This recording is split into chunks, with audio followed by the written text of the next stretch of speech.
Bakit hindi makakapasok sa langit ang taong hindi ipinanganak sa Espiritu? Bakit sinabi ng Panginoong Hesukristo na kung hindi ipapanganak ang tao sa Espiritu ay hindi siya makapasok sa kaharian ng langit? Ito yung sabi sa John chapter 3 verse 5. Tandaan mo ang sinasabi kong ito. Malibang ang isang tao ay ipanganak sa pamamagitan ng tubig at ng Espiritu, hindi siya makakapasok sa kaharian ng Diyos. Ang unang dahilan kung bakit hindi makakapasok yung taong hindi ipinanganak yung Espiritu, dahil wala siyang access na makapasok sa langit. Dahil yung Espiritu natin yung access sa mga kalangitan, lalo na sa dimension ng Diyos, sa piling ng Diyos. Dahil yung Espiritu natin yung representative para mapabilang tayo sa kaharian ng langit, makapasok sa langit. Dahil kung di nyo nalalaman, hindi lang katawan o kaluluwa yung tao, hindi lang katawan o yung isip yung tao, kundi ang tao ay mayroong tatlong component.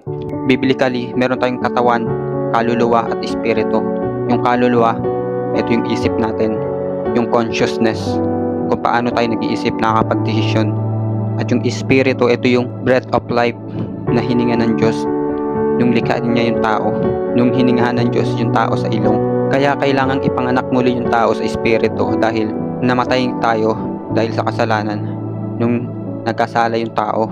Sa Genesis chapter 3, di lang katawang physical natin yung mamamatay, kundi yung espiritu rin. Ayun yung bunga ng kasalanan.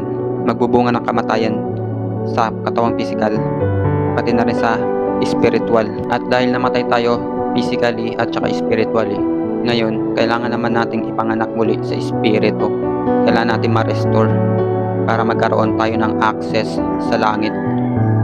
Tulad ng sabi ko kanina, ang espiritu natin yung access para makapasok sa pinto ng langit.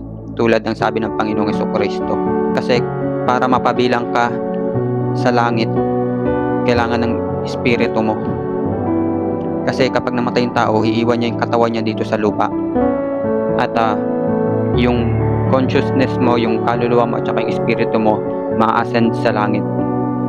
Kung hindi ka maipanganak sa espiritu, wala kang access para makapasok sa langit. Maaring ikaw ay mapahamak. Tulad nating mga tao dito sa natural dimension, dito sa earth, kailangan natin ng katawan para mapabilang tayo dito sa earth. Kaya nga ang Panginoong Hesukristo ay nagkatawang tao para mapabilang dito sa earth, dito sa natural dimension, dito sa ating mundo. Kasi hindi siya pwedeng, yung Diyos hindi pwedeng espiritu siya na nandito sa mundo. Kailangan niya magkatawang tao. Kailangan meron siyang laman para mapabilang dito sa earth. At same thing din sa ating espiritu. Para mapabilang tayo sa kalangitan, kailangan natin ng espiritu. Kailangan mabuhay tayo sa espiritu. Ito ang tanong, paano naman tayo mabubuhay sa espiritu? Paano naman tayo maliligtas, makakapasok sa langit? In the Bible, wala dong ibang binanggit na makakapagligtas sa tao, kundi yung relasyon niya sa Diyos, yung pananampalataya niya sa Panginoong Hesukristo. Ang tao kapag hindi nagbalik loob sa Diyos, di siya maliligtas. Kasi yung access para ipanganak muli tayo sa espiritu ay yung pananampalataya, yung pakikipag-isa natin sa ating Panginoong Hesukristo. Once na sumampalataya tayo sa Panginoong Hesukristo, nakipag-isa sa anak ng Diyos, ang banal na spirito ay mananahan sa atin. Kapag buong puso nating tinanggap ang libreng kaloob ng kaligtasan ng Diyos sa pamamagitan ng ating Panginoong Hesukristo, kapag buong puso natin tinanggap, mananahan sa atin ang banal na spirito. At yung banal na spirito, siya naman yung bubuhay sa espiritu natin. Yung kapangyarihan ng banal na spirito ang bubuhay sa espiritu natin. Kaya katakataka sa yung kaligtasan ng tao kung wala sa kanyang banal na spirito. Kasi yung banal na spirito yung katibayan na tayo ay makapasok sa langit at tutubusin. Tulad ng sabi sa Ephesians chapter 1 verse 14, siya yung bumubuhay sa espiritu ng tao. Ang espiritu ng Diyos matatanggap at tinatanggap ng mga tao sa pamamagitan ng kanyang pakikipag-isa sa ating Panginoong Hesukristo.